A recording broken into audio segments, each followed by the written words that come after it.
Live from Anatevka in the heart of the Pale Settlement, it's the Jews on Film 50-ish episode spectacular. With your hosts, Daniel Zana and Harry Ottensaucer, and special guest, Leah Gottfried. On with the show. Welcome to Jews on Film. My name is Harry Ottensaucer. I'm your Jewish film podcaster. And joining me as always is Daniel Zana.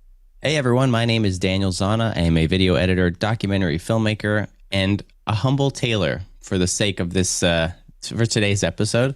But I'm excited, Harry. Today we're doing it.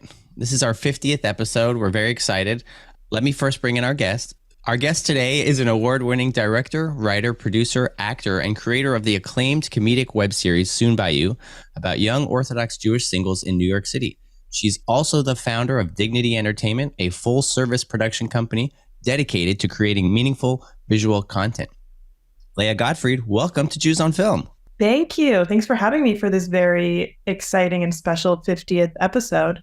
Yeah, it's a big one for us. You know, we're excited to cover Fiddler on the Roof from 1971. Harry, as you know, you've been along for 50-ish episodes, and this often comes up, you know, along with a couple other ones, which we may save for later, but yeah. Yeah, but I would say this is probably our highest. It's not even our highest requested movie. It's the one where we tell people we have this, Jews on Film podcast. And this has happened to me conversationally many times. And they give me Fiddler on the Roof. And it's always like, yeah, we're getting to that one. Not yet, saving it for 50.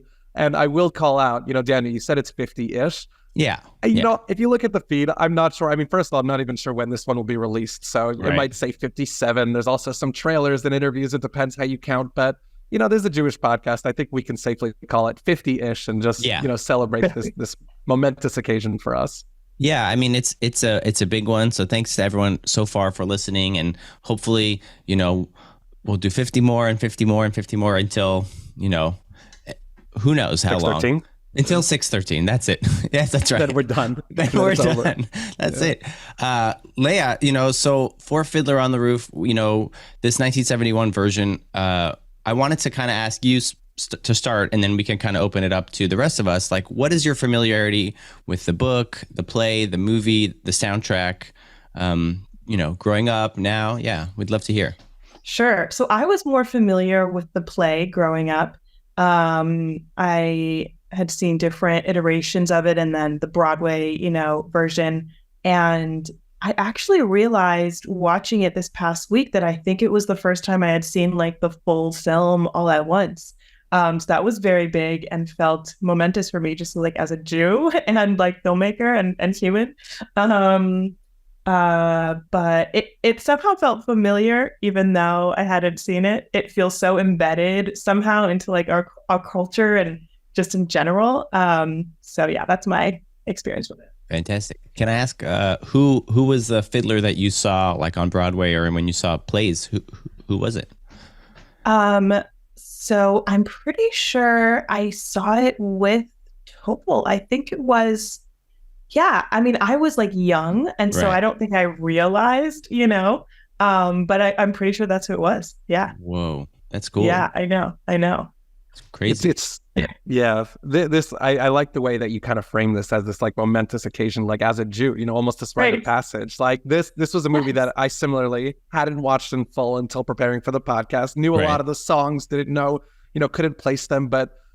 One of the reasons this movie has been so requested for our podcast is because it really has an outsized influence on, Jewish culture, but even, the world beyond, I would say, the way people look at Jews. And we're going to get all into that in our discussion. I'm very excited. But, Daniel mentioned at the top, one of the things you're well known for is your web series, Soon By You, which, I think maybe I'm drawing a connection that you've never thought about, but, might play on some of the stereotypes associated with, Jewish shidduch culture. And this is a whole movie about matchmaking, and there's some ideas I think that people might come to that web series, especially those not as familiar with the Jewish world, Jewish culture, that might be informed by, it's like Fiddler, arranged marriages. That's kind of how that works. So did you see any of that connection? Do you ever think about that? Oh my gosh, absolutely. I mean, watching it just this week, I was really struck by firstly, a lot of the similarities in theme to what I explore in my show, because it's about young Jews dating now and like just like the parents resonant and still so valid. And then at the same time, I think with my show, we're trying to explore and go against some of those stereotypes that maybe, people have. So it's like playing with both of those. On one hand, it is so relevant, and it's like about young women, falling in love and figuring stuff out and the complications with like parents and the community and all of that. And then at the same time, trying to just like pull that apart a little bit and explore a little bit deeper and more nuanced versions of that same story. Harry, how about yourself? What is sort of your familiarity with the Fiddler verse, as we'll call it, prior to watching this film? Yeah, so like I mentioned earlier, I hadn't seen the movie in full until, preparation, not actually only for this episode, but, I assume it'll be on the feed by the time this one comes out, but maybe not. But Daniel and I were actually guests on another podcast called You're Missing Out. They go through films that are on the National Film Registry. And we didn't cover Fiddler on that list because I don't think Fiddler actually is in the National Film Registry, but we covered the 1930s Yiddish film Tevye, which is similar to Fiddler in that it's adapted from the same original source text, follows the character. We got into it a lot in that episode. Maybe we'll mention it here. Takes the story in a very different tone and direction in terms of its questions about tradition and violence and, what the world was like for these Jews, for those of our guests, our listeners who aren't familiar with it. But in advance of that, I really hadn't actually watched the movie. I kind of, for years, it was just held over my head as like, okay, I know this is my Jewish rite of passage. I'll watch this 3.5-hour movie at some point and kind of make space for it. But I hadn't really. And I was, definitely, I think a lot of what I saw, I did expect. There were a lot of songs and familiarity. There's the, the wine dance that we'll talk about that. Sure. I kind of had, very iconic Jewish imagery. But there were some things tonally, and especially in these questions of, tradition and progress and where I think the movie ultimately comes out on them, that I was a little bit surprised by. I was surprised, at kind of the standing of this movie, and maybe it helped understand some of the broader appeal of it. But, I won't get into that too much, but it really, I think there were some things with this movie that I kind of knew it would be like, and then some things that really did take me aback. But this all happened in the last couple of weeks when I first watched them. Did you not listen to the soundtrack growing up at home? Like, you're sorry to stereotype, Harry, but you're like a New York Jew, and like I figure, it's on Broadway, so like I guess I'm not the best New York Jew. I'm technically a New Jersey Jew, so that probably explains. That explains it. But, exactly, that's probably what it is. Yeah. But I knew Tradition. That was a famous song. Sure, I think there was there's an Adam Sandler movie. I think it's called like 8 Crazy Nights, where he has his characters doing like the wine dance. I even saw it one time in person at a bar mitzvah as like a shtick thing. Wow. So again, pop culture, familiarity. Sure. Tevye the name. Sure. I never understood what a Fiddler on the Roof was, and it's nice that this movie kind of explains it. Maybe we can clip it in like within the first couple of seconds. Yeah. But I think I had a homework to do that I hadn't done, and I am, very proud to be on the other side of it now. Yeah. And what about you, Daniel? Did you, had you seen it before this podcast? Was it part of your Jewish DNA? As I've mentioned before, famously, I'm, half Ashkenaz, half Sephardic. So I feel like I had seen Topol's other film in high school, Salach Shabbati, where he sort of portrays like a Mizrahi Jew. And so that was like about 10 years prior to this. And he got acclaimed for that. And, we'll talk about it in the context corner. This particular film I had not seen. I saw bits of it for the preparation for the other podcast, You're Missing Out. But, I think the more that I kind of like dove into it, there was just like so much stuff that like you both have said, I'm like, oh, so that's where the song came from. Or so that's what, like, my parents would like always be singing random songs throughout the house, always. And a lot of them came from here. But I don't think I'd actually seen, growing up, there was not YouTube, so I was not catching up on clips like they have now. But, not to spoil it too much, but this film rocks. Like, it's a really good film. Like, it's a beautifully made film. The songs are super catchy. Topol is incredible in this role. I mean, he like learned English for this movie, which is crazy. Like, he listened to the Broadway recordings to get like the tone and the wording and things like that. It's Yeah, I know I'm like maybe teasing it a little bit too much, but yeah, this film is great. And I'm excited to get into it. But Harry, we still don't know what this film is about. Could you help us out there, Harry? Give us a little IMDb summary. Yes, I definitely can. In pre-revolutionary Russia, a Jewish peasant with traditional values contends with marrying off 3 of his daughters with modern romantic ideals, while growing anti-Semitic sentiment threatens his village. What do you think, Leah? Do you think that's like fairly accurate and captures the? I think it does. Yeah, I think it does. I mean, there's so much more to it, but that's a good log line, I would say. yeah. And I feel like, oftentimes with IMDb summaries, when it's not so clear, like that, it misses out on a lot of things. But I feel like because Judaism is so like baked into the DNA of this film, it's kind of hard to escape. Right. But yeah, I think it. Go ahead. Yeah, I think it calls attention to some of the darker themes that are bubbling up under the surface that I think you don't always think about when reflecting on this movie and thinking of like the joyous songs and the celebration of Jewish life that we see in this village. Like, I've read some things where everyone's like, yeah, you really forget that at the end, the movie just kind of ends with them being, kicked out of their homes and just like, and it's, I think, more positive than even, the Tevye version where it's like, okay, it's on to the new world in New York and, New York means Broadway. Like there's kind of a lineage to the success that, right. A lot of these Jews might have or their descendants might have, with this movie. But I think it's a good reminder of just like, no, this has a very, sad overtone to it. Yeah. I mean, you see traces of that throughout the film. But they try to end like on a little bit of a sweet note where you have like the fiddler kind of like following Tevye out of the town. Yeah. I mean, but it's a balance for sure. Now that we kind of get a sense of what the film's about, let's jump into the context corner real quick and give a little bit of context around the film and all these good little bits of trivia to kind of help flesh out the discussion a little bit more. So, like I mentioned, the film came out in 1971. It's directed by Norman Jewison, not a Jew, despite what a lot of people assumed. He's a Protestant Canadian filmmaker who's a Protestant of English descent. The film was written by Joseph Stein, a Jew, and it's based on the Shalom Aleichem story called Tevye and His Daughters. And like you have mentioned, Harry, there's a 1939 version about this, and there's several other adaptations of the Shalom Aleichem story.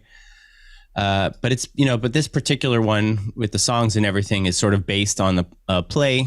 It debuted on Broadway in 1964 and ran for over 3,000 performances, which is a lot. And I think it was later dethroned by like Grease the Musical, which I think it ran, kept that record for about 10 years. But, the film grossed $83.3 million on a $9 million budget. It was critically acclaimed. I believe it won 3 Oscars and was nominated for 8. So there's a lot in there, and I believe John Williams contributed to the score as well. So a lot of heavy hitters here in the film. A lot of other people tried out for the movie. Okay, so yeah, Orson Welles tried out, Anthony Quinn, Marlon Brando, they were all considered for the role. But they cast Topol instead of Zero Mostel, who was, played Tevye at some point. But yeah, Katie Seagal, Talia Shire, they were auditioning to play Topol's daughters. Rob Reiner was auditioning for Motel. Would have been an interesting one. So lots of stuff in there. A huge movie, as we talked about, but lots of good context setting. Any thoughts or any tidbits you wanted to add before we jump in? No? Okay. Well, I think we're okay to take a break then. We'll come right back and we'll kind of dive into the discussion. And Harry, maybe you'll kick it off with a nice tee-off, yeah? All right. We'll be right back.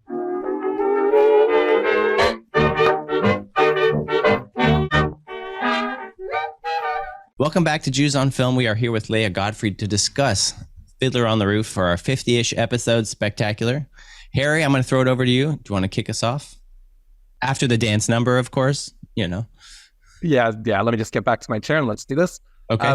So this being, like you said, Daniel, the 50-ish episode, I really wanted to think about, just the outsized influence and role of this movie. And especially, that was definitely a lens that I had watching this for the first time. I think with the pretext, I think, to get the perspective of someone with none of that, you might have to ask someone who's, at least in their 70s just to get them, back to initially, because I think this movie has carried so much weight is really my point. But I wanted to just get, the two of your thoughts on, the familiarity, the recognition that you had, watching this movie, seeing these characters in such a mainstream and really like pop culturally centric movie, and how that played both from a perspective of, seeing yourself, seeing kind of positive, authentic, representation, but also where that kind of dipped over into, stereotype or, what this kind of looked like. So what was it like actually seeing that from this kind of modern view? And, it's almost like, does that do it for you? Like, are you excited by, this kind of representation, or did it leave certain questions about, how we're projected to the world? And I know I went super broad there, take it in any direction you want, but, just wanted to get the real big ideas flowing. I mean, this is the 50-ish episode, so we got to go big for Jews on Film this week. But, does anyone have any thoughts on any of those questions? Yeah, a lot of thoughts. I think watching it for me, I kind of went on that like roller coaster of having moments of feeling like, oh, I feel so that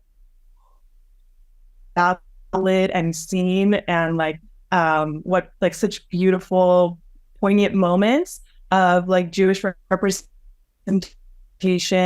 and the character. And I think what struck me the most was how much I felt like emotionally for them, and I loved that aspect of it, just like humanizing these characters and Jewish characters in general.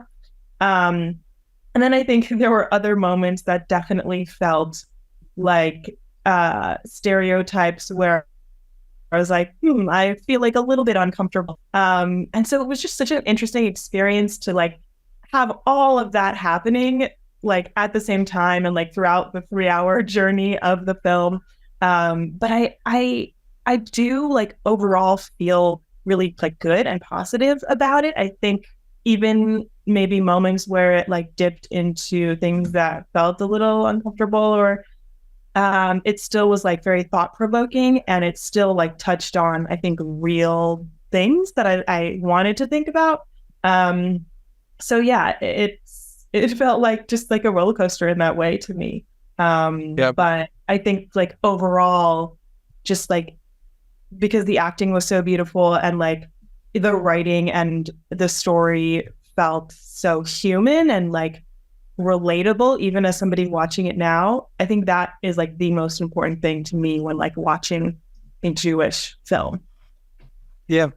I want to really dive into some of what you were talking about, because I really agree with that read, that so much of it is that it's a story that really cares about its characters and wants them to figure things out and lets them live their lives. And, some of the more positive moments that I think you're mentioning, because I want to get, into the text of the film a little bit, even just in the beginning, watching them run around for Shabbos, which my Shabbos prep these days, my Sabbath prep doesn't look like I think theirs does. It's not the same, the last things, but it is that same scramble and it's that same rush. Sure. And I think in a lot of cases, the movie is not critical of that. It recognizes that's a way of life. I think we can have this conversation now or later, but there definitely is this theme of tradition and progress. I don't think, I'm pulling that out of nowhere to say that that's something this movie grapples with. Sure. And I think it's some of those questions where I think that raises some question of, well, what is this movie saying? Just to, show my hand a little bit, like there are a couple of different instances we can name where there is this real tension between progress and tradition,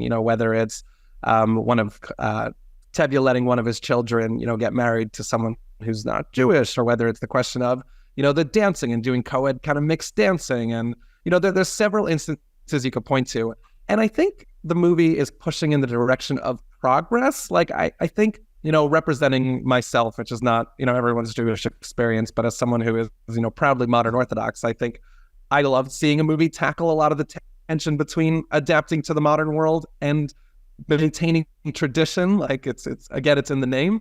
But it was interesting making sense of So what is this movie, this being a movie that I think is being broadcast to the rest of the world, to most of the world that's not Jewish, where are they leaving with that? And I'm not sure if any of us can really answer that question, but I think there are some questions about, okay, keep progressing so you're not pushed out of your land, and then to what end? And I don't know if anyone had those I don't know if those were the questions I think that sounded like you were asking, but that's really what kind of stirred me a little bit as I was watching the movie. Absolutely. Yeah, no, everything you're saying is very much what I was thinking and feeling and still thinking about. And even those two examples you brought, like the mixed dancing and the marriage, on one hand, those are still things that, come up as Orthodox Jews or as Jews.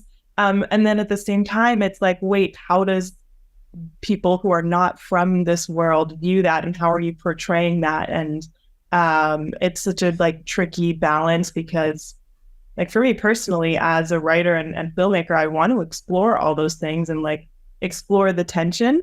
And then how do you do that in a way or do you want to do it in a way, the intention to do it in a way where it's positive?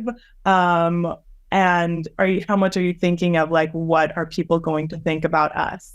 And those are, definitely thoughts that came up for me watching this. And then just in general, with my work on similar themes.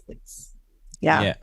I think the film does a very good job of taking each of the daughters. You have Hodel, and Hodel, Tzeitel, and Chava. And so each one is kind of marrying or trying to marry a different person. But I think what the film does really nicely is that there are connections to Judaism, but they also, taking a step back, there's other reasons why they're not suitable, husbands. In the case of Chava and Fiedka, he's not Jewish, fine, but he's also the enemy, right? So you're connecting yourself to the enemy, someone who's trying to take you out of your house and exile you and things like that. With Tzeitel, she has, she's courting two people. One is Motzel, the hardworking tailor, and the other one is Laser Wolf, the sort of very wealthy but very old butcher. So there's this there's an age thing maybe. And then with Hodel and Perchik is this very suave teacher activist, but he's also kind of I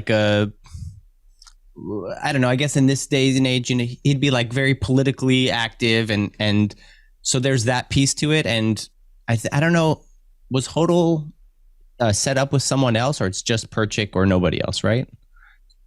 Yeah. So I think they're able to sort of divorce the Jewishness from it and find other reasons why they're not suitable. But also having the Jewishness as an extra layer on it. So it kind of makes it relatable to audiences who are not Jewish and can kind of connect with it in other ways, if that makes sense. Yeah. So. Yeah, I love that point. I hadn't thought about that. I guess I was watching it with such a Jewish lens, sure. and that, but that's a really good point that even without that, there are other elements that make it so complicated. But I love that they explored that, because it's relatable on different levels to different people. Yeah. I mean, back to your original question. Oh, go ahead. Sorry. Go ahead. No, you take it. You take it. Okay. I was just going to say, on that note, you were talking initially about depictions of Judaism and whether or not they veered on stereotypes or whatever. Topol, we love the guy. He's a good, he's a very funny guy. He yells a little bit, but he's relatable in that he is hardworking as well. He wants to be wealthier, but for the stereotypical piece, he's got a nagging wife, and that's kind of a trope. He's not super progressive in the way that he's his attitude towards women, right? Granted, It's not the 2000s or 2023, whatever. I mean, it's the old country, so he's got backwards ways, but he also has backward ways for that time period too. And the film does a pretty good job of pointing that out. But I'm happy you mentioned that, because that's another reminder that we're also applying this 2023 lens, not just on a story that took place 150 years ago, but on a movie that came out, 50 years ago. It came out in 1971, based on a play that was out for years before then. Sure. Even the beginning, and that's definitely, I had to catch my own sensibilities, because they, that very first song, Traditions, they're talking about. You must know the way to make a proper home, a quiet home, a kosher home. You must raise a family and run the home, so Papa's free to read the home.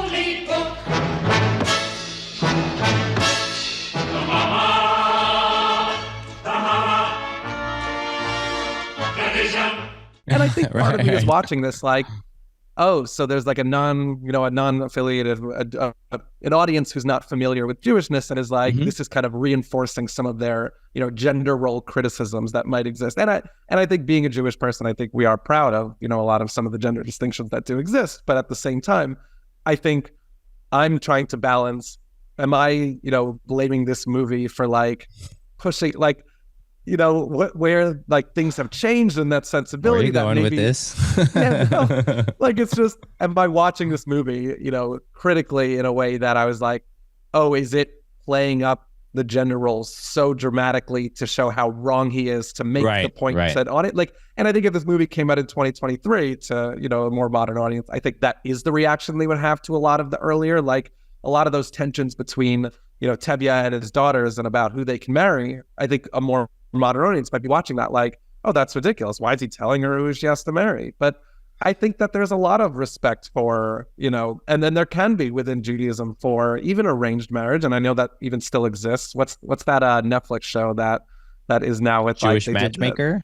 Yeah, and they did the Indian Matchmaker. That's the one I was thinking of, where like, maybe I'm not giving credit to modern audiences' ability to also value some of the traditions. I think I'm watching this very guardedly, like, oh God, what are they thinking? And this is an opportunity to think about this later, Leah. But we have a category on our movie like, is this good for the Jews? Where we do ask these questions of, how are other people watching this? And I think because of that, I'm very tense because, like, I'll just put it out there. These questions of tradition versus modern life. I mean, these are like the central threats and tensions that exist, from the outside world to Judaism and to any religion. But, even within the Jewish world, like this movie was so resonant and is evoking conversations that, like you said, even about your web series, that like it's the same questions that are still being asked. We are still, fighting this battle between, where are the lines in modern society versus, the traditions that I think are important. I don't think that's a crazy take to say. And I think the movie recognizes that traditions are important. They keep you as a people. They keep you together. They keep people bound, even while allowing some modern sensibilities in to make life better for everyone. So, just to be clear, like this movie is dealing with these questions from this 1971 perspective, but, they still exist today. Yeah, that was like a huge thing that was very striking for me watching it. I wasn't expecting it to feel so relevant and timeless in a way. Like you're saying, how we're really grappling with all of these questions right now, still. And I feel like I need to really like think about that and process that. And like, what does that mean? Are we getting anywhere? What sort of progress are we making? What do we want to make? But it brought up these like really huge questions just about, that sort of the tension between the tradition and the world and like how you bring them together. And it feels like very timeless in that way. In a way, I guess I wasn't expecting it to be so timeless, the questions that it brought up. And so relatable to my actual life, Yeah, no, just to the comment you made about, you're still working it out. I think that's, what we do on this podcast is trying to figure out. And I think I'll just call it out more so than in any other episode. I hear my own answers starting in one place and then going on rants in other directions. And this is heavy. This is it. Like, and I guess I didn't even know I was taking this point here, but it just validates why this movie has, stood the test of time and why it is that Jewish movie. It's not just the iconography. It's not just the window into, this older Ashkenaz community and like seeing what Jewish life looked like, which is incredibly valuable. But it's because at the same time, it's asking these thematic questions that, I've seen. I think when I was originally researching the movie, I watched videos of like, Orthodox Jews reacting to, this movie and what they see here, and more modern Jews, and just it raises these questions that I think would go on to define the 100 years after this movie is set, and still define how a lot of us different Jews all see each other. So, what whatever. do you think about it? I'm so curious now. I think they like saw the dancing and they're like, oh yeah, we love dancing. That's how we dance. That's something we do. Okay. Yeah. I think that's your what it was. takeaway. Come on. I think Jews that do was better. the one. Come on. That is accurate. Yeah. No, we did. do You know what? that. We can celebrate our culture. Like, I don't mean to dismiss that part of the movie. It is great that, seeing some of the food, the culture, the Shabbos, Sure. like, I did love that.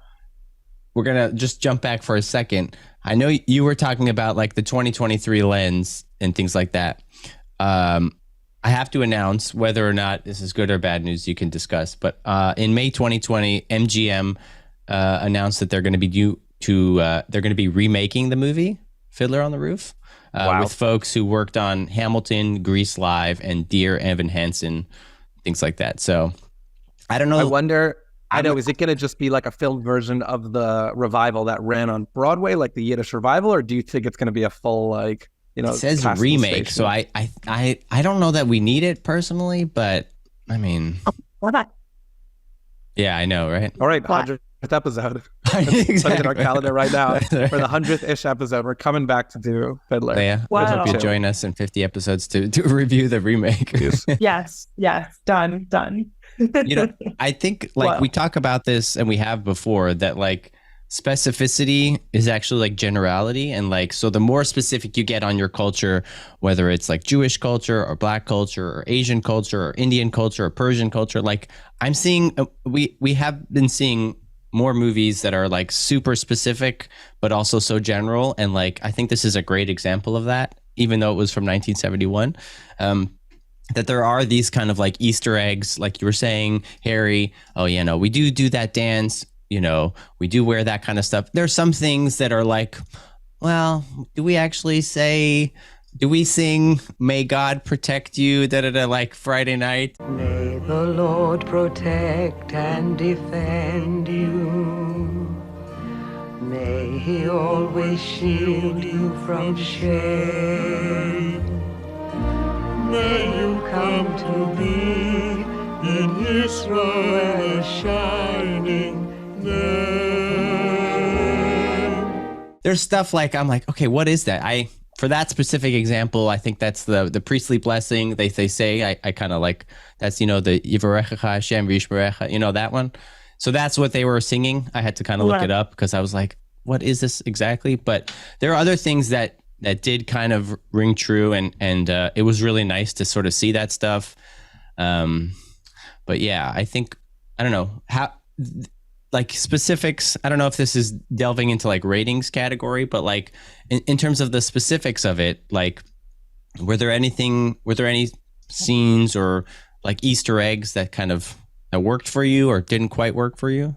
Something that did jump out at me, maybe this is just because I'm Leah, but when Perchik was talking about the daughters and Laura and said something about the ugly daughter Leah, and I was like, wait, what?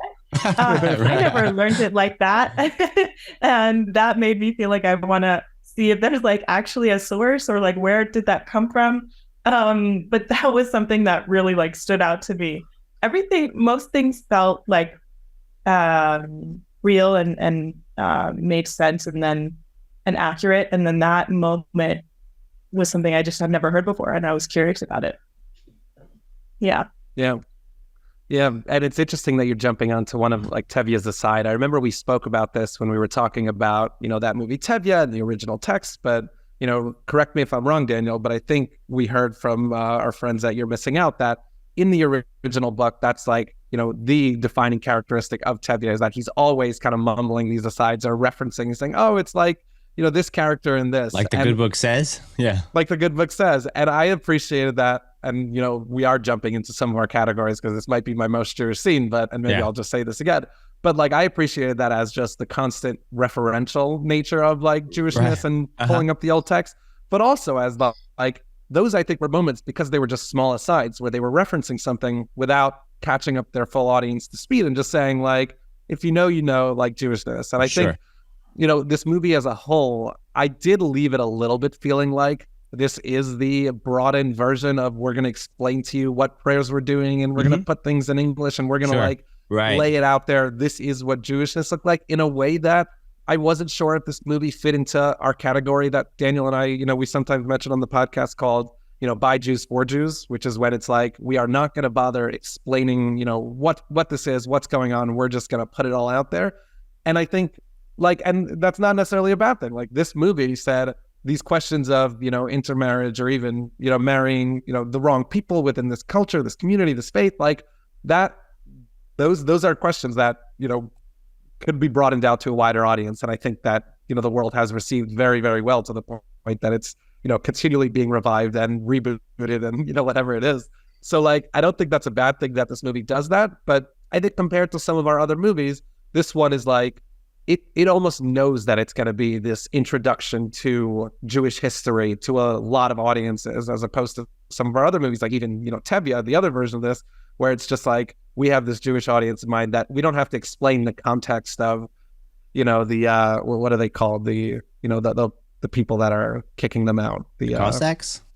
The Cossacks, right. Like, this is a movie that takes the time to explain who they are, what's going on, you know, give you that context because, you know, it's broadening that story. And that's why it's 3 hours. And that's also why it's, you know, a Broadway classic. So it's just interesting. I did love the guy who was like, we don't eat like kings, but we don't starve either. As the good book says, when a poor man eats a chicken, one of them is sick. Where does the book say that? All right. It doesn't exactly say that, but someplace it has something about a chicken. Good Sabbath. Good Sabbath. Good Sabbath. like, I love the comedy is also something that I just like, you know, like I said up top, like this movie is great. And like, what it does so nicely is that it's got a lot in it. You know, it's got the depictions of Judaism, which are unlike something we had seen prior. You know, we have great cinematography, great music, but like the humor also in Topol's performance is like so solid. And like a lot of the characters have like just great lines. You know, Perchik, when he's pursuing Hodel, she's got like wit. What does he say? He said something like, you got wit, and it's like essentially he's like, you're sassy, like I like you, you know, I'm into it. But I wanted to ask you a question, Leah, and kind of, you know, clumsily tie in your web series if possible, like in terms of, you know, depicting Jewish experiences and like we're talking about like, did they do it right in Fiddler? Did they get blowback from the more Orthodox community and stuff like that? How do you sort of balance depicting like an authentic Jewish experience versus just like telling your Jewish story? And did you get any like sort of feedback from people who are like, people don't do this, or they do this, or, you know? Yeah. We do get a lot of feedback. I think Jews really like to comment and correct, and we get a lot of that in a lot of different ways.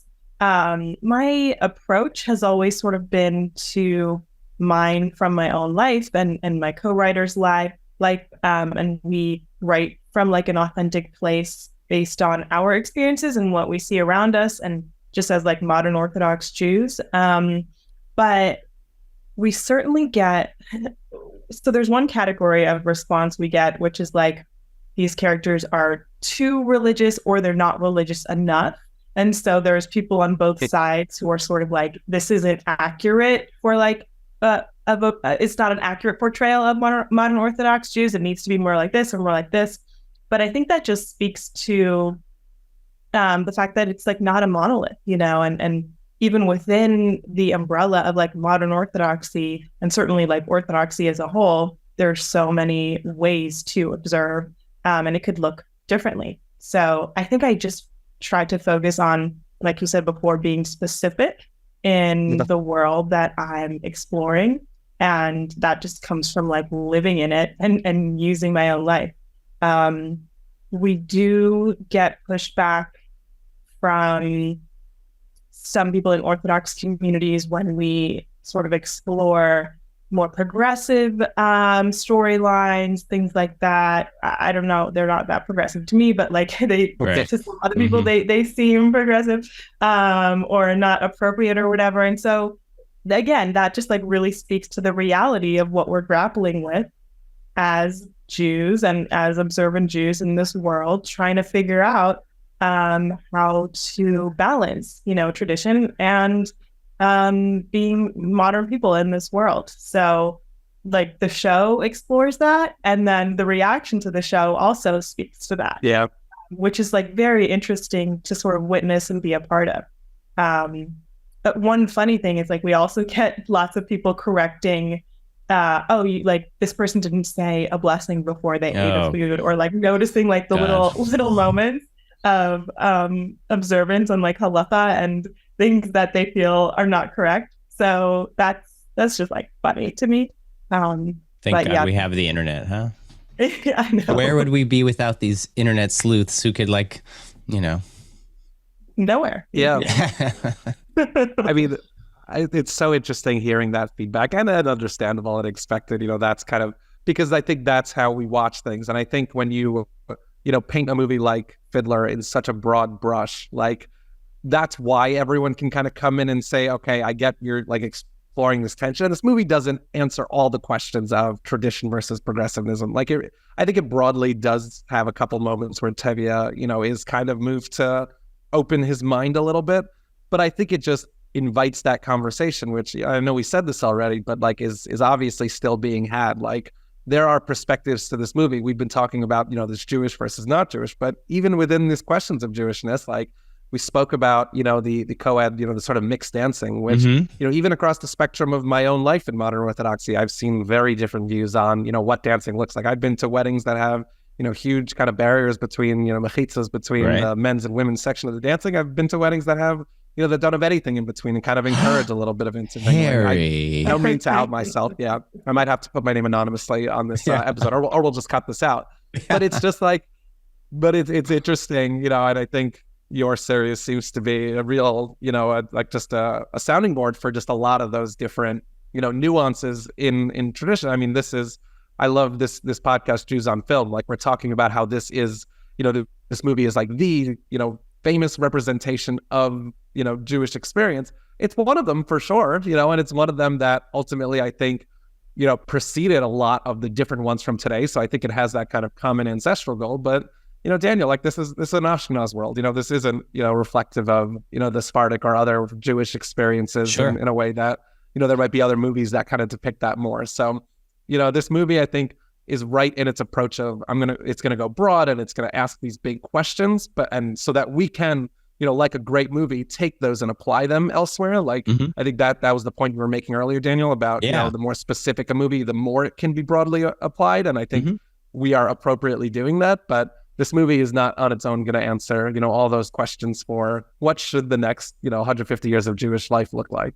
Right. I mean, everyone can kind of relate to this idea of like, coveting your neighbor's fancy house or fancy car, or like money, and like disapproving of who your kids are like friends with or planning to marry or whatever. Or like, I think there's a lot of relatable, like I said before, there's a lot of relatable things that, sort of go far beyond the Jewish lens. But I would say that this is like, I think about this often of like the Mount Jewish Rushmore, the Jewish Mount Rushmore. I don't know what I would call it. I'm still working, maybe Mount Yidmore or something like that. I don't know, whatever. But I feel like on the side of like positive Jewish films, like this is up there. Like, we definitely have like a whole separate mountain for like maybe like Holocaust movies. I feel like they're maybe like in a different genre, but like for like happy Jewish films, I think this is definitely one of the sort of defining films on there.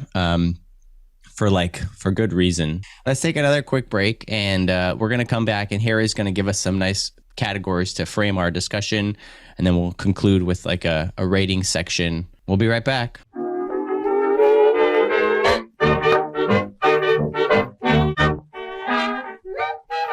Welcome back to Jews on Film. We are here with Leah Gottfried discussing Fiddler on the Roof for our 50-ish episode spectacular. Harry, I'm going to throw it to you for some categories. Perfect. So we will start as we always do, asking the first question is, what is the most Jewish scene in the film? And I'm happy to start us off with this one. I already said I was going to reference this scene.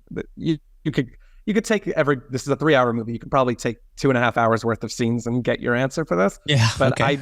I did like the aside where he's kind of quoting the text, just because that is something familiarly Jewish, the way we take these old texts and, work them in as metaphors and references. And I mean, it's literally what Daniel and I do every episode on this, when we do our stretch of the pod. Like, it's almost like Tevye invented the stretch where he's, just pulling these like, oh, you're like this character and this thing. But it's also even the way that this might not be a Jewish thing, but a lot of my friends just pull pop culture references into every conversation. So I'm going to take that as my, most Jewish scene, so to speak. So like the sort of, as the good book says. As the good book says, if you spit in the air, it lands in your face. Nonsense. All of those sort of combined? Yeah, good way to put it. As the good book says, Okay. all of those scenes kind of in one are my most Jewish, even though there might be better answers. I'm sure people will have their thoughts in response to this episode, but maybe the two of you can cover some of those. Yeah. So what about you guys? What do you think are the most Jewish scenes in this movie? Well, I'm going to let Leah go first, but I did want to say Yeah. having Tevye on the podcast would be incredible. Like Topol as Tevye on our podcast. Unfortunately, Topol passed away fairly recently, I think in the last year. But one can hope maybe for our 100th episode AI, we can figure something out. But Leah, what about you? Are there any particular, is there like a set of scenes or a scene for you that stuck out as like the most Jewish scene of the film? Oh my gosh, it's so hard to choose. The whole movie feels like the most Jewish scene. So I don't know why, but what's sticking out to me is the wedding. And then particularly, the whole wedding, because it's just like a roller coaster of so many things happening, and that feels very Jewish. Like the joy and the tension and the fighting. But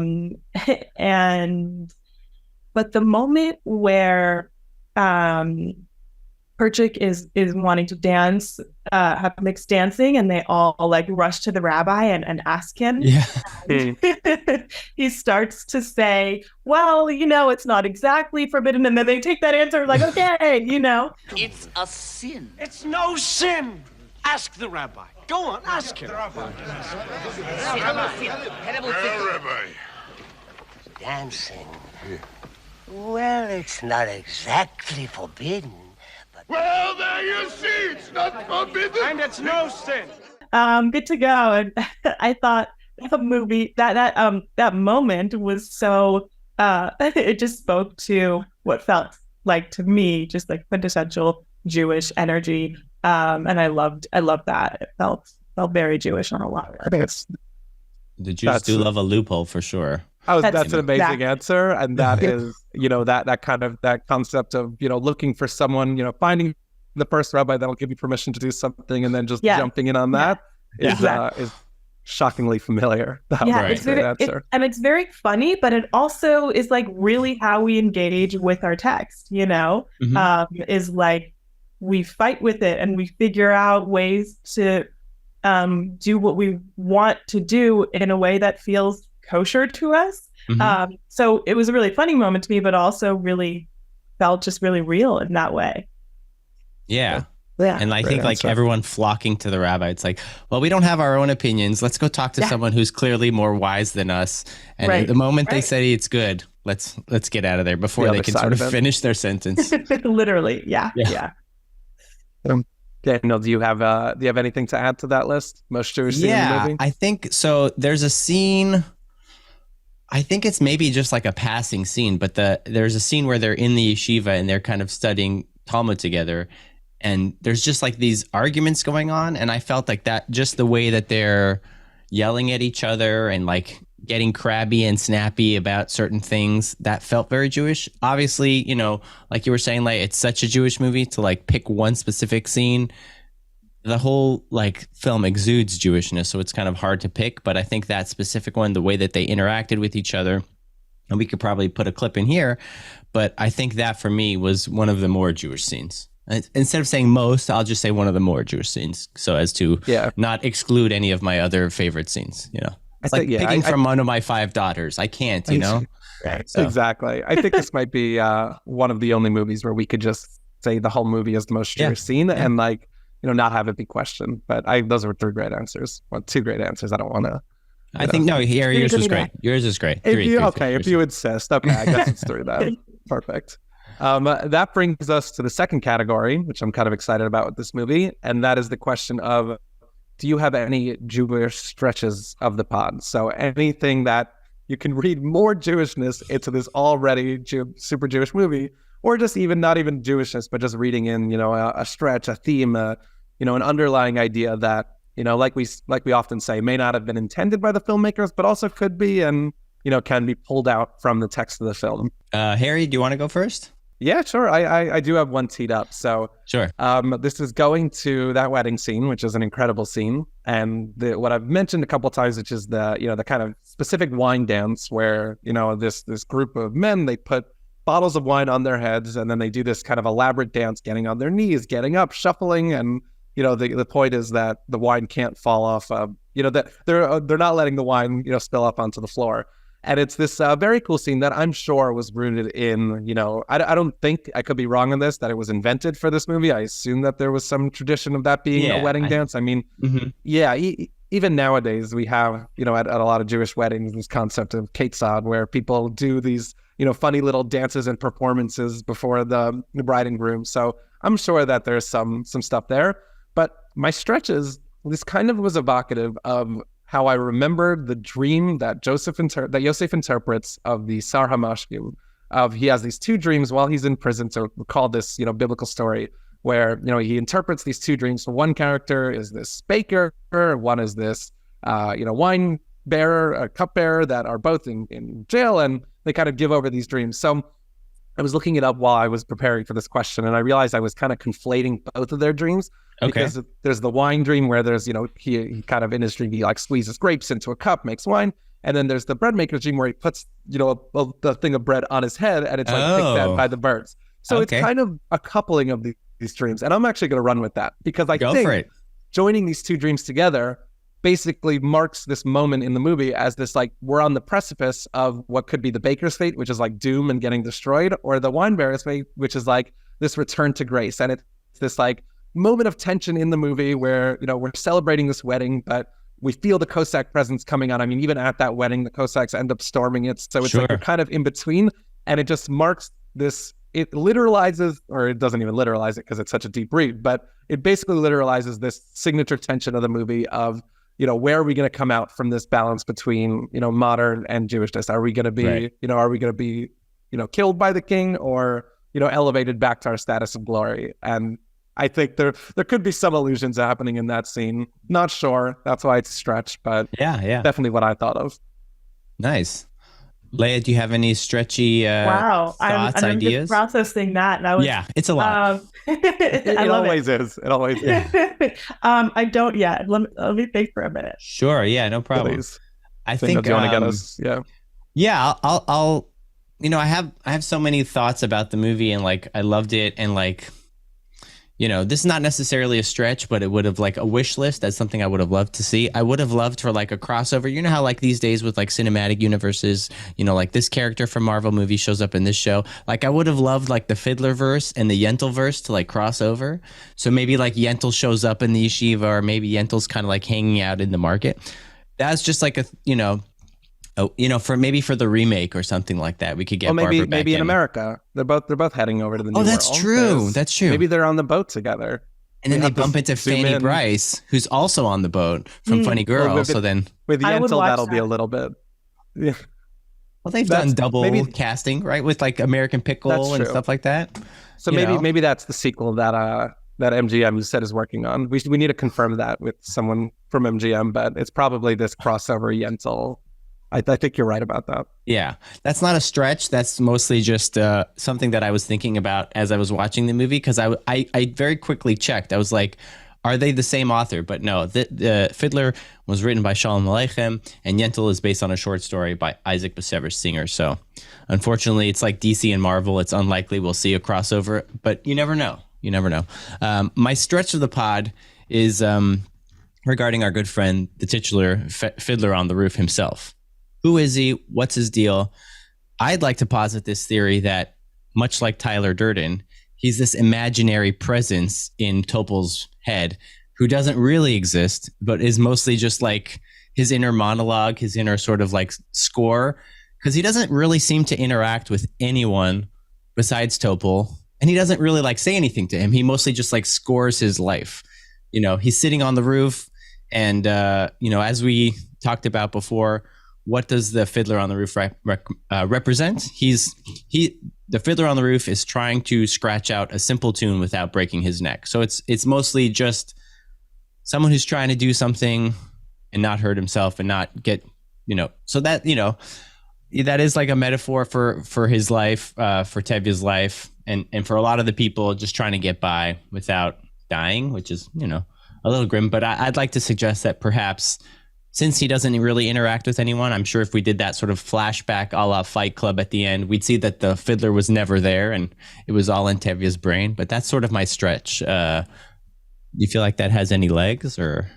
I think it's all I think that is the movie. I think that is the Fiddler. It's this like representation of the way. I mean, he says it in the beginning. Maybe we'll pull the quote in that you just mentioned. Trying to scratch out a pleasant, simple tune. But I think the stretch part is saying that this specific Fiddler is Topol's like double, and I think that there might be something to that. But I think that's right in there. I think. Okay. I like that. Okay, I think I have something. Ooh, okay. I'm gonna work it out as we go. Well, there's this small moment that stood out to me, definitely because of my series, Soon by You, and it was the moment where the women tell Kaba, soon it will be you, and that definitely made me go, whoa, like, okay, we've been doing this for like a while, and I am gonna read into that and say that, from Tevye's perspective and their world's perspective, Kaba marrying Fiedka was like the worst thing ever. And that small moment of soon it will be you, and also her just seeing, there was this moment where she sees that Seitel is going to be married to the butcher, and like you can see Kaba's face, and both of those things and like the combined pressure on women, like just to see themselves as their sole purpose is marriage. And then she has this like terrible fate of marrying someone outside the faith. And for them, that's like the worst thing ever. And so for me, looking at that and exploring those themes, I'm going to like draw that connection of like the pressure leading to things and to things that they don't want or we don't want, and drawing out that theme of like, what is the message that we are telling women and Jewish women, specifically, of what their value is, and how do we sort of separate the traditional maybe gender roles that are kind of built into our faith, and also see them as like humans that have more worth than just marriage. Yeah. Wow, Yeah. That was great. Okay, cool. Yeah. I mean, that was just like more than a stretch. I think that's just a beautiful read of the film. And I think that's definitely, like we sometimes ask, who is like the heart of this story. And I think Tevye is in some ways the default answer. He's our narrator more so than the Fiddler. But I think you're, watching, if you watch this movie, paying attention to the daughters and kind of watching, how one by one each of them approaches, a lot of these pressures differently. I think they are probably like, and intentionally, I don't think there's a stretch, but like the manifestation of these questions of tradition. Like, it's not going to impact Tevye. His life will go on. Like, he is comfortable. He's, in some ways, old enough that he's not going to see all of these, movements. But even so, it doesn't matter, because all of these questions that he has to get behind are decisions towards pushing the boundaries that were made by his daughters that he just kind of has to agree to. He's rarely the one actually, pushing the faith forward. And he's learning how to like follow others' lead when, traditionally he was the one who's supposed to take the lead. So that's a beautiful way to, wrap up the film. Yeah, absolutely. I think like similar to like we talked about the wedding scene earlier, and like I think there's like a visual, not illusion, but like a analogy, like when they're in the bar and they're celebrating Laser Wolf's engagement to his daughter, Seitel, and like the Russians kind of come in and they sort of do their thing. And I thought it was very like visually similar to like when they're separating the dance, and like it's almost, someone offers their hand to Tevye and then he kind of does this with his beard, and then he like takes the person's hand. But it's like fate is asking Tevye, all right, here is an opportunity to either say no and like push that aside and say, no, I'm going to stick to my tradition, or here's an opportunity to kind of grow and to evolve and to change a little bit. And so like what you're saying, Harry, it's like fate is knocking and saying, Tevye, here are some things, but it's never from Tevye. Tevye's not like enacting that change other than like talking to God and singing songs about being rich. Like the change comes to him, whether it's like Laser Wolf wanting to talk to him or the Russians wanting to talk, like Motul always trying to find time to talk to Tevye and like never. So yeah. But I love that read, Leah. Just like I do agree also with you, Harry, that like the daughters are the heart of the film, and they all kind of approach Tevye with their proposals. You know, by the way, we've already committed to each other since last year, or I've secretly gone and got married. This happened, FYI. You know, all these different things. It's the decision is made, and you can either get left behind or, you know, get on board. And I think that in some ways is another side of this tension we've been talking about between tradition and, you know, progression, that it's like, as much as it's a decision, in some ways, it's really how do you keep up, and how do you, like, our hand is forced, you know, as Jews. We have to bring our tradition forward. We have to keep things current, and we have to do so in a way that doesn't alienate, you know, our daughters, our children, you know, whatever it is. And, you know, this movie is asking and answering that question in a lot of different ways. I'm thinking about Tevye and realizing like he really wasn't a very active protagonist at all. Like things just kept happening to him and he had to respond. But I love that read of how that's really reflective of us, like as Jews, that we have to adapt and we're sort of forced to as the world kind of comes at us. That's so beautiful. Yeah. And like, despite the movie being as old as it is, like some things are very much like old country problems and whatever, but a lot of like what we're saying today is still very resonant for the general populace, but especially for the Jewish people. You know, the more things change, the more they stay the same. So, you know, I think heavy for our 50-ish. Yeah, this is fitting for the 50-ish, though. I think this is, you know, how we can look at every movie. But sure, we probably could end the podcast here, but unfortunately, fortunately, we've got more categories, so we're going to bring back the conversation.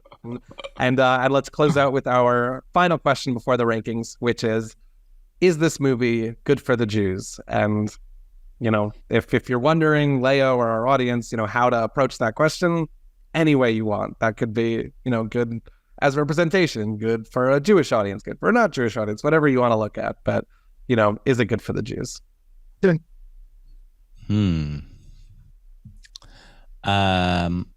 going to say yes. I know that's a hot take, but I just feel like culturally, you know, in the lexicon of like musicals, it's well known, well regarded. In its depictions of Judaism, it's fairly accurate. Obviously, there are some things that are flubbed and changed for cinematic effect and to tell a good story. I mean, it's based on a Jewish story. Ultimately, we come out looking as like complex, somewhat nuanced and different. You know, even within this, you know, shtetl family, there's all the different people in the family have vastly like different personalities. So it's not just like, oh, they're kind of like oafish, like dads who don't get it. But like you also have the mom and the sisters, and each sister is kind of very different. So I'm going to go out on a limb and say that this is good for the Jews. Leah, what about yourself? Yeah, I would have to agree with that. I think overall, it definitely does feel good for the Jews. I think what I'm thinking about is just like Tevye as this sort of lovable but flawed character that even when we don't like agree with him, he's still so emotionally relatable. And that to me is always like a test of any film depicting Jews. Like, can I, as any human, relate to this person on an emotional level? And I think the film does that with all of the characters in really beautiful ways. So yeah, absolutely. Harry, how about yourself? You feel like Fiddler on the Roof is good for the Jews? I'm going to echo what you just said, Leah, about, you know, these characters. Like this isn't tokenizing the Jewish characters, and mostly because it's also entirely their story, right? It's not like it's just one Jewish character, but it's treating them with respect. And I think where I do brush up against, you know, the way that I envision some more progressive people might see some of these more traditional things and say, you know, and not have that nuance to say, well, this is, you know, attention and this thing evolves. I think if anyone is going to come at that, overly critical, then maybe they're not as open-minded as, Tevye learns to be. And maybe that's, me being unfair to that audience. So I think there's a beautiful story. I think the more that we've broken it down, the more we've seen the way that it gently asks these questions and empowers a lot of these other characters to, make more difficult decisions while maintaining their tradition. And I think just, writ large, like this movie is incredibly successful. We've said this already, but it's getting remade or rebooted or whatever it is. It's, I think, one of the most, successful long-running Broadway shows of all time. Like, it is really cool that there is something that is so Jewish and so, with so many like deep cuts and overviews of what Jewish life actually looked like. And, as far as I know, and even a lot of modern analogs to what it looks like now. It's just cool that this is so well known pop culturally, and that, people have performed school plays in this of this play and, seen this on Broadway without, knowing Jews or knowing so much about the Jewish experience. So I love that this exists. This is great for the Jews, go Fiddler. Like you joked, Daniel, not a hot take, but I'm happy we all got behind it. But let's get to the ratings. Let's do this. Let's do it. This is the long-awaited final section. We're going to rate this film on a scale of 1 to 5 Jewish stars, taking into consideration the cast and crew, the content of the movie, the themes, and anything else that might contribute to this question. But on a scale of 1 to 5 Jewish stars, how Jewish would you say this movie is, Fiddler on the Roof? And you have to answer your rating in like a music, in a song, because in honor, you have to sing it. And we'll have the orchestra. We'll put that in kind of like afterwards. I wasn't told about that. You didn't get the memo? Oh no! You didn't get the memo. So with no warning, we'll give you an exception this time. That's fine. Yeah, Leah, do you want to go first? Sure. Yeah, I think I would give it a 5 Jewish stars. It just feels Jewish all around. The story and the characters and I think the actors, the writer, like all of those things, I think are important to think about. In terms of Jewishness. Yeah. Okay. Harry? Yeah, no, that seems fair. I think I wanted so badly to zag on here and be like, well, they kind of don't go into these, and it's more of like a 3.5. I'm not going to do that, because one of the things that there are some movies that we've done where people are like, oh, that has to be like a 5, even Yentl in some ways. I don't remember what I gave. That I might have given a 5 already, so no one quote me on this, because I'm sure you could just find the episode. Like, there are some movies that people think are obvious 5s, and I talk about them and I say, yeah, it's Jewish characters in a Jewish world, but like the themes at the heart of this are so universal that it's almost like it's an incredible use of a Jewish context to tell a story, but the story is really more coming of age, more of this. What I think this movie does really well, not only does it hit all of the categories in terms of Jewish representation, Jewish content, Jewish themes, but I think where the themes of the movie are directly in questions that come up by being an observant Jew. Like, these are the questions that you always have to deal with on, tradition and where the lines are. Like, this feels, I don't know if that was a disagreeing head nod, Daniel, but I'm eager to hear what you have to say about that. But I don't know. To me, there of course are themes of, coming to your own, of learning to understand your children. I mean, there are things that can be applied broadly, but so much of this movie is enabled. Like, you couldn't do this movie in a different context, because so much of it is enabled by the questions that come up with any religion, with Jewishness, with, the specifics of Judaism. So I think I have to give it a 5. Like, the only, other thing is that, you mentioned director Norman Jewison, not Jewish, cast and crew is what we think of. But Daniel, I'm just appealing to you. His name is Jewison. Like, I know. I think it counts. I cannot believe you cannot ding this movie. So right now, I'm going to agree with your 5, Leah. We're coming in hot with 2 5s. So far, this is the highest rated movie we've done on the podcast. Daniel, what do you have to say about that? It's up to me to ruin it, huh? Always. Always. I feel very Jewish. No, I mean, yeah, it's a very Jewish thing to be like, what you guys like. No, I mean, everything that has been said thus far, I mean, it's such an incredible film. I think I was nodding before about your head nod because you mentioned something about Orthodox Jews and whatever. I don't necessarily feel like any sort of Jewish, you don't need to be whatever. I think anybody. Right. I think I said observant, but yes. Oh, yeah. You don't have to necessarily be. Yeah, I think, I just meant anyone who Jewishness is a part of their lives, but I appreciate the clarification. Yeah, for sure. I mean, I think, this is such a good depiction of Judaism. It's nice to sort of see like poor Jews on screen. I feel like lately, there's been a lot of hubbub about, oh, Jews are depicted this way or that way, in modern cinema and recent, whatever. So it's nice to see. But back to my ratings, because I know that's what you're waiting for, Harry. I do feel like if for our 50-ish, I'll forget the fact that his name is literally Jewison and he's not Jewish. But, I think, the only thing that like rubbed me the wrong way is that like they said good Sabbath to each other. And like, you couldn't say good Shabbos. Like it's another one of like that I could have dinged it for, which is what we said earlier about this. This isn't necessarily a by Jews for Jews. This is showing very broad and maybe the most, the 5 out of 5. But I don't think the 5 out of 5 needs to be, only deep cuts. Like, I don't mind that this movie is telling the Jewish story to the world. But like there was tons of other Hebrew in the film. Like he's getting ready for Shabbat and he's saying like Ashrei, and then there was like other stuff in there, and like there was plenty of Hebrew. And Topol is is an Israeli guy. He could have pulled it off. I feel like that's true. I don't know. So like I'm not going to ding it though, because I want to Shalom by it. I want to keep the peace on the podcast here. Love that. I'll give it a 5 as well. Harry, you've pressured me into it. The Jewish but I mean, no, this is a great film. I recommend, everyone, sure, check out the clips on YouTube to get the songs, but I really feel like sort of getting the full scope of the story. It's, it's a 3-hour movie, so, build in your snack breaks and whatever, but it's the way that you kind of get to know, like you're saying, like you're getting to know Tevye and beyond his singing, but like the way that he has conversations with himself and with God and with other people, it's beautiful. I love it. So 5 stars for me. Leah Gottfried, thank you so much for being here on Jews on Film to discuss this momentous film on our momentous 50-ish episode spectacular. I wanted to ask, is there anything you'd like to tell folks about, maybe help folks understand a little bit more about Soon by You and tell them where they could find it? Oh, sure. Yeah. Well, thank you so much for having me. This was super, super fun.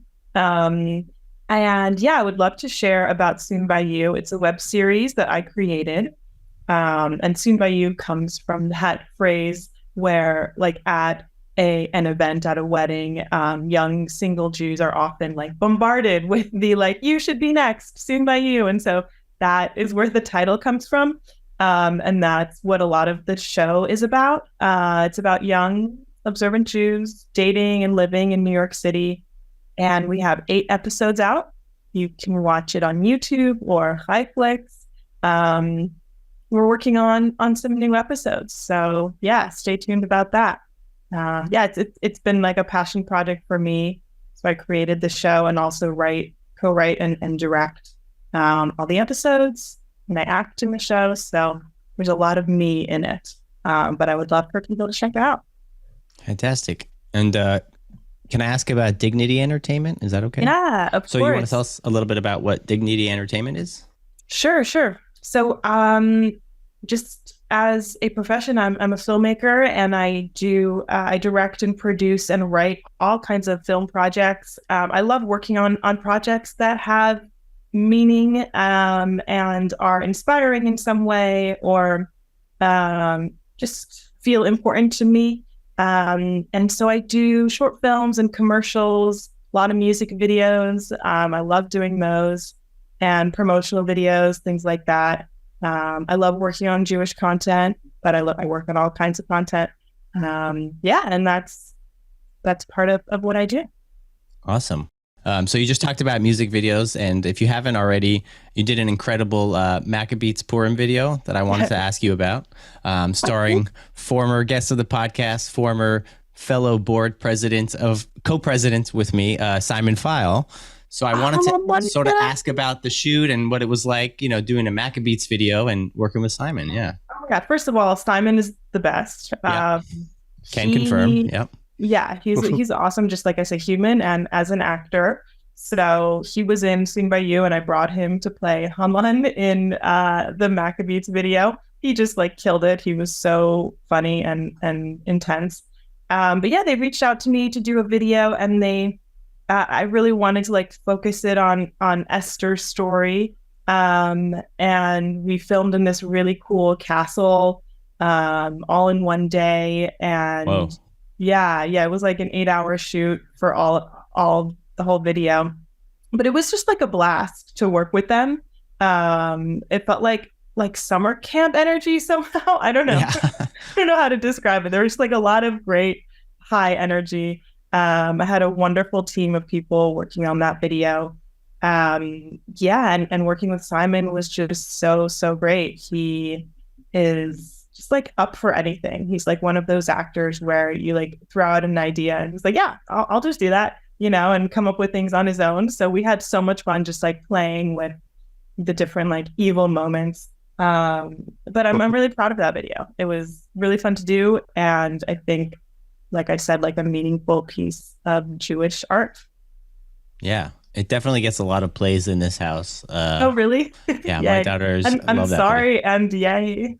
No, it's great. It's great. It does get stuck in your head, and it took me a long time to get it out of my head. It's like a parody of the "We Don't Talk About Bruno" song, and so I can't watch it anymore. Otherwise, it will get stuck in my head. So after like a year or so, it's gone. Anyway. Yeah. We will, and we'll definitely link that in the description so that our listeners can similarly get it kind of running through their head. Right. Because it's great. And they should see your amazing work and Simon's amazing work in it. Yeah, absolutely. Yeah. So I want to transfer back, or I want to like transition back rather. I want to transition back from Shushanpur and back to the old country for a second for a special bonus round question that I was thinking about the whole time I was watching it. So like which character would you, if this was like a BuzzFeed quiz, they would be like, which Fiddler on the Roof character would you most identify with, and why? Wow. This is open for all participants of the podcast, Harry. So get your, Oh my God, that's such a good question. Yeah.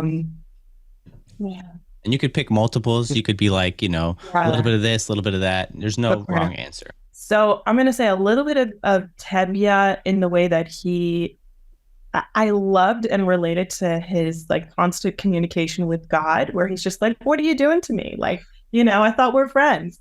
And I relate to that. And I try to sort of live in that way where there's just like this sort of constant communication with God. And I loved that.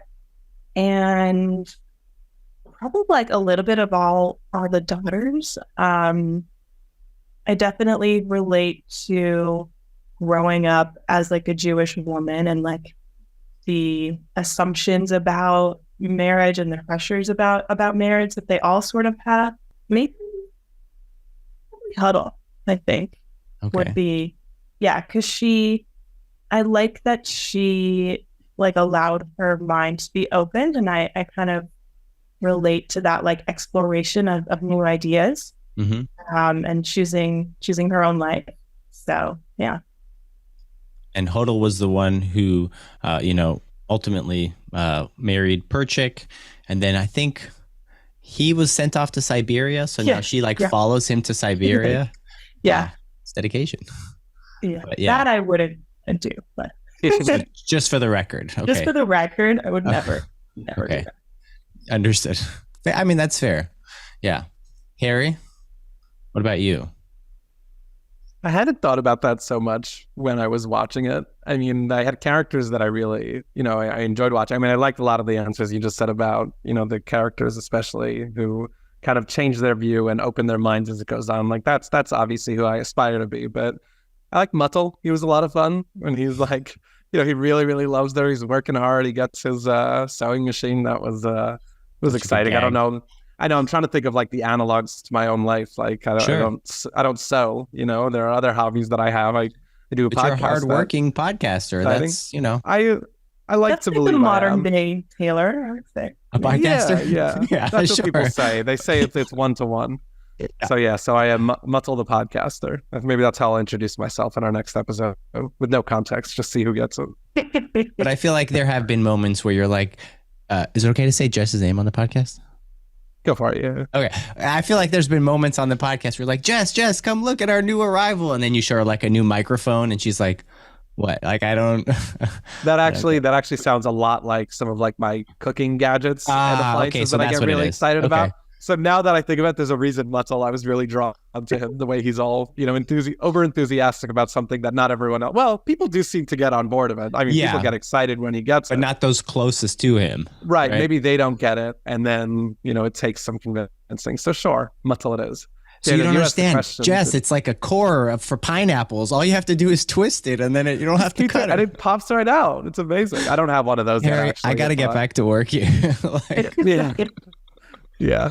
No, that's good. But Daniel, you asked the question. So did you have someone in mind? Was there? I think so. I mean, I'm going to kind of go, and borrow a little bit, Leah, from your answer in terms of just like picking a couple of different people, because I also, I have 2 daughters, so I'm somewhat like Tevye. They're considerably younger than all of the girls in the story, but I think the way that like we interact with each other, there are some similarities, but obviously very different because, long time ago. But, and I also just like a little bit from like Mutzel and his sort of like work ethic. He's like a hustler.